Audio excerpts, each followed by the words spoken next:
Shalom Bapak Ibu saudara kasih Tuhan. Puji nama Tuhan, kembali saya menyapa Bapak Ibu dimanapun saudara berada. Salam dalam kasih Kristus Yesus Tuhan kita. Biarlah segala kemuliaan dan hormat pujian bagi Tuhan Yesus. Saya Pendeta Adol Bastian Putar-Putar kembali mengajak Bapak Ibu Saudara mendengarkan firman Tuhan yang pasti memberkati kita melalui acara renungan, pengajaran, Kataros Ministry. Dalam kesempatan ini akan melanjutkan renungan sebelumnya, yaitu keluarga Kristen. Keluarga Kristen yang mengasihi Tuhan, yang hidup di dalam Tuhan. Dan saya sudah menyampaikan salah satu dalam keluarga Kristen itu adalah anak-anak Kristen. Anak-anak Kristen. Dan kembali kita bersama-sama membaca kitab yang sama, yaitu kitab Efesus pasal yang ke-6 ayatnya yang ke-4. Ayat ke-4 saya akan baca, dikatakan demikian: dan kamu bapak-bapak, janganlah bangkitkan amarah di dalam hati anak-anakmu, tetapi didiklah mereka di dalam ajaran dan nasihat Tuhan. Sekali lagi, ini penting sekali. Dan kamu bapak-bapak, ayah-ayah, orang tua, jangan bangkitkan amarah di dalam hati anak-anakmu, tetapi didiklah mereka di dalam ajaran dan nasihat Tuhan. Di dalam ajaran dan nasihat Tuhan. Di renungan kita topiknya adalah ayah orang Kristen atau ayah Kristen. Ayah Kristen dengan ayah lain berbeda kalau kita memahami tugas tanggung jawab kita sebagai ayah. Sekali lagi, ayah orang Kristen dengan ayah yang lain itu pasti memiliki perbedaan jika kita memahami apa tanggung jawab kita sebagai ayah orang Kristen. Bapak Ibu saya kasih Tuhan, anak yang lahir di tengah-tengah keluarga tentu itu adalah keinginan kita yang sudah direncanakan supaya kita memiliki anak hingga dia lahir menjadi anak dan milik dari keluarga itu. Pasti kerinduan setiap orang tua supaya anak itu bertumbuh besar, sehat, taat kepada orang tua, menghormati orang tuanya, pintar, cerdas, berprestasi, berhasil, bekerja. Maka orang tua melakukan segala cara yang baik untuk mendidik anak ini. Tapi seringkali kenyataan dalam hidup ini, orang tua tidak siap menerima anak-anaknya. Mengapa? Karena anak ini memberontak setelah besarnya. Anak-anak ini tidak taat, menghormati lagi orang tuanya, bahkan kurang ajar kepada orang tuanya. Mengapa demikian? Tentu kita tidak boleh langsung mempersalahkan anak itu. Mengapa anak itu seperti itu? Tapi dimulai dari mengoreksi, melihat kepada diri kita seorang ayah. Apakah kita seorang ayah yang sudah bertanggung jawab ketika dia lahir di dunia ini dan kita besarkan, sudah memberikan apa yang terbaik bagi dirinya, apa yang terbaik bagi anak-anak kita.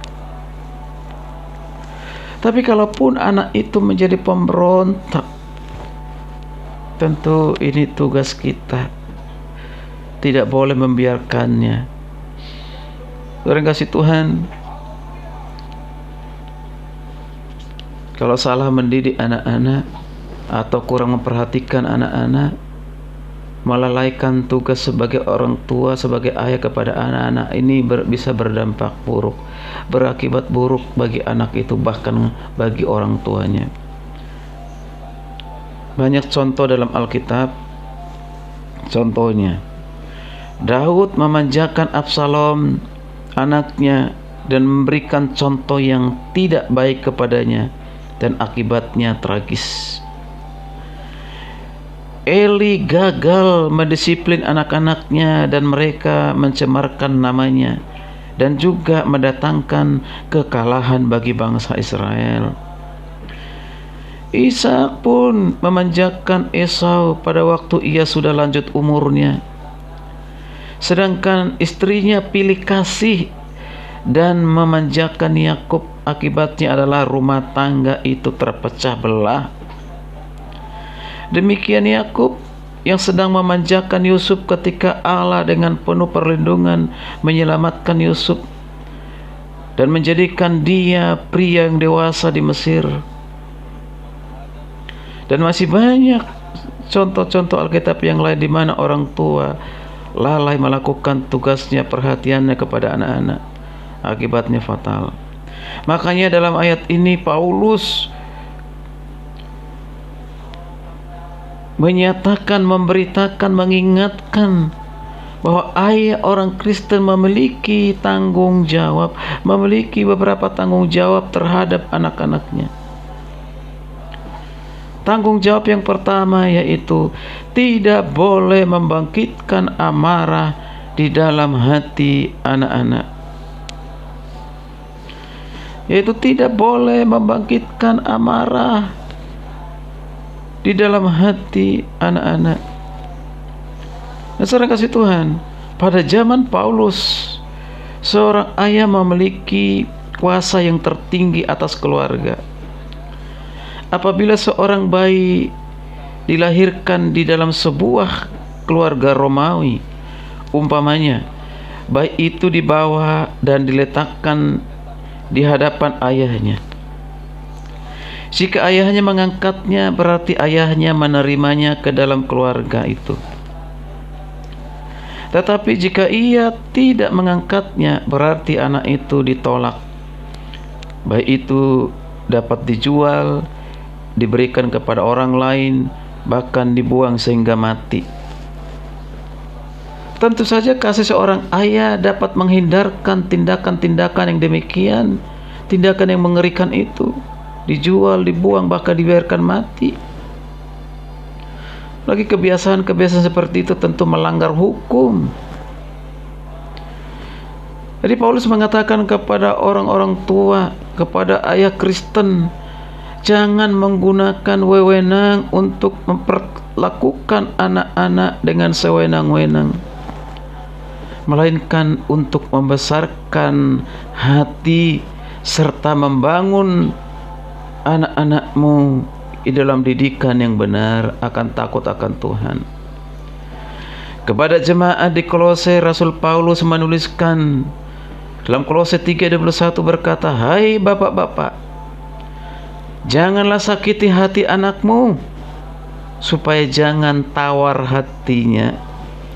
Supaya jangan tawar hatinya.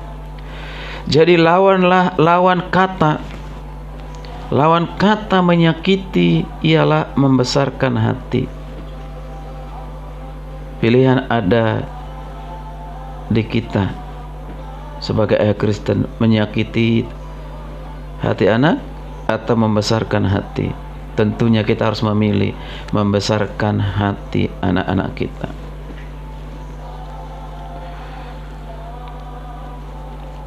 Para ayah Kristen yang dikasihi Tuhan, menyakiti hati anak-anak dan menjadikan mereka tawar hati dengan melakukan hal yang berbeda dengan apa yang sudah kita tahu dari kebenaran firman Tuhan. Kita harus mendidik mereka, menasihati mereka dengan takut akan Tuhan di dalam kebenaran, di dalam disiplin, tapi kita tidak melakukannya. Jangan salahkan suatu saat ketika anak itu menjadi pemberontak, tidak menghargai, menghormati orang tuanya.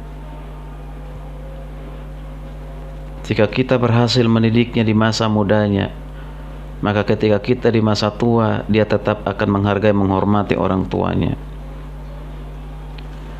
Kalau saya katakan, jangan selalu menyalahkan anak-anak,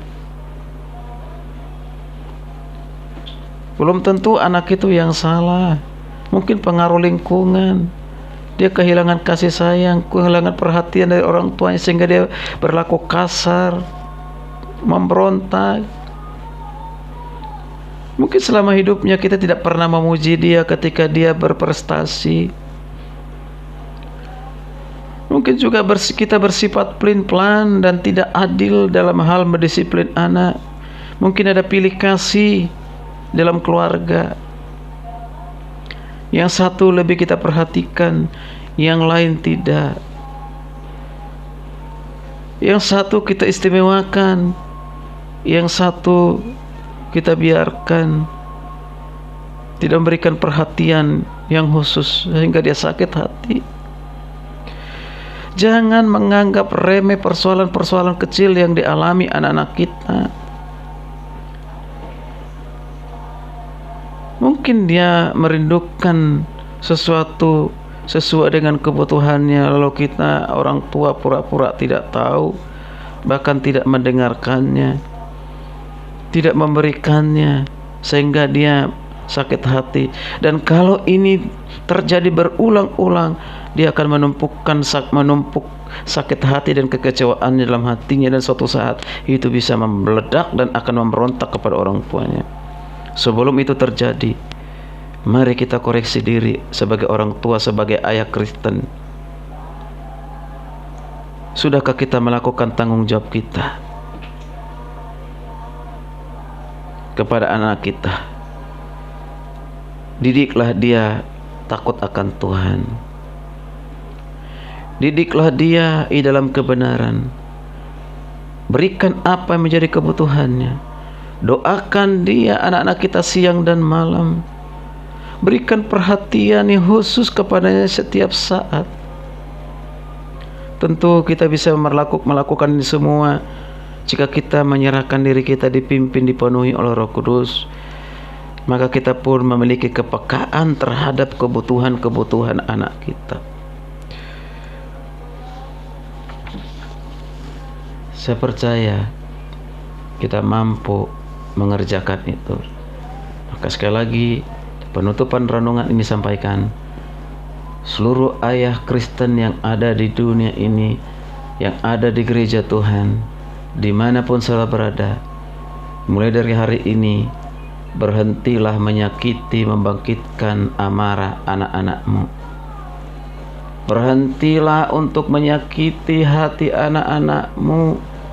Perlakukanlah dia dengan penuh kasih sayang, dengan cinta kasih yang sejati. Perhatikan kebutuhannya, doakan dia siang dan malam.